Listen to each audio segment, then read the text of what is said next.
দর্শক, রাজশাহীর বাঘা উপজেলায় এক বাঘ প্রতিবন্ধীকে গলা কেটে হত্যা করেছে দুর্বৃত্তরা। প্রিয় দর্শক, আমরা সেই ঘটনাস্থলে রয়েছি। আপনাদেরকে ইতিমধ্যে জানিয়েছি যে বাঘা উপজেলার মণিগ্রাম ইউনিয়নের পল্লী বিদ্যুৎ মোড় সংলগ্ন একটি আমবাগানে এই বাঘ প্রতিবন্ধী আনিসুর রহমানকে গলা কেটে হত্যা করেছে দুর্বৃত্তরা, সেটি কিন্তু আপনারা দেখতে পাচ্ছেন। এই মুহূর্তে কিন্তু মিলন মিডিয়ার টিম কিন্তু রয়েছে সেই ঘটনাস্থলে, দেখতে পাচ্ছেন। ইতিমধ্যে কিন্তু আইন শৃঙ্খলা বাহিনীর সদস্যরা কিন্তু এখানে রয়েছে। তারা কিন্তু দেখছেন, জায়গাটি ঘুরে দেখছেন যে ঠিক কীভাবে কী কারণে এই হত্যাকাণ্ডটি সংঘটিত হয়েছে সেটি কিন্তু খতিয়ে দেখছেন বা তদন্ত করে দেখছেন আইন শৃঙ্খলা বাহিনী।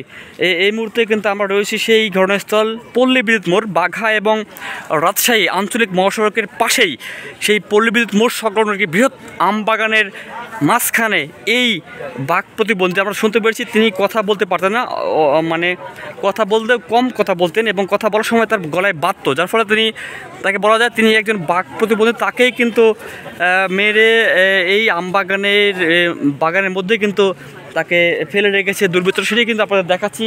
এবং এই মুহূর্তে কিন্তু এখানে সিআইডি এবং পুলিশ সদস্যরা কিন্তু রয়েছে। তারা কিন্তু দেখছেন বিষয়টি ঠিক কী কারণে এই বাঘ প্রতিবন্ধী এই মানুষটিকে হত্যা করা হয়েছে। বাঘ প্রতিবন্ধী, তার নাম হচ্ছে মোহাম্মদ আনিসুর রহমান। তার বাসা হচ্ছে ঠিক বাঘা উপজেলার মণিগ্রাম ইউনিয়নের তুলসীপুর গ্রামে তার বাসা, সেটি কিন্তু আমরা জানতে পেরেছি। এবং এর পাশেই যেখানে তার লাশটি ছিল তার পাশেই কিন্তু একটি খাল দেখতে পাচ্ছি, আমরা দেখতে পাচ্ছেন নিশ্চয়ই আপনারা।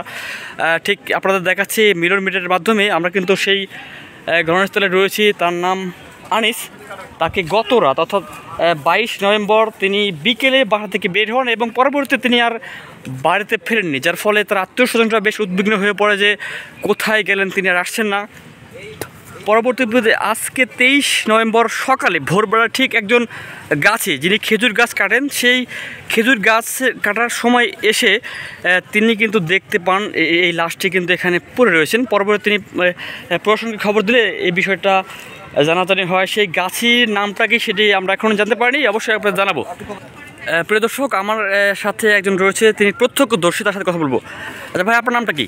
আমার নাম জিনাউল ইসলাম। আচ্ছা, এই যে আনিসকে মেরেছে, তিনি বাঘ প্রতিবন্ধী ছিল, তাই কথা বলতে পারতেন না, আমরা জানতে পেরেছি। এই বিষয়টি কতটুকু সত্য?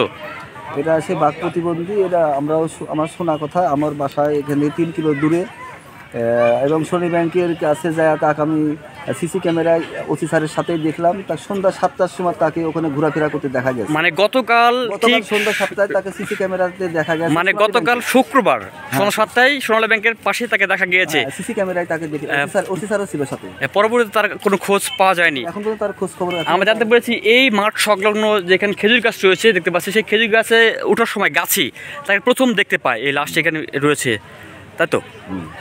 প্রিয় দর্শক, শুনতে পেলেন, তাকে এই আনিসকে গতকাল শুক্রবার সন্ধ্যা নাগাদ পর্যন্ত কিন্তু সোনালী ব্যাংকে সামনে ঘোরাফেরা করে দেখা গেছে। তার পরবর্তীতে তার কোনো খোঁজ বেরোয়নি, তার পরবর্তীতে তার কোনো খোঁজ পাওয়া যায়নি।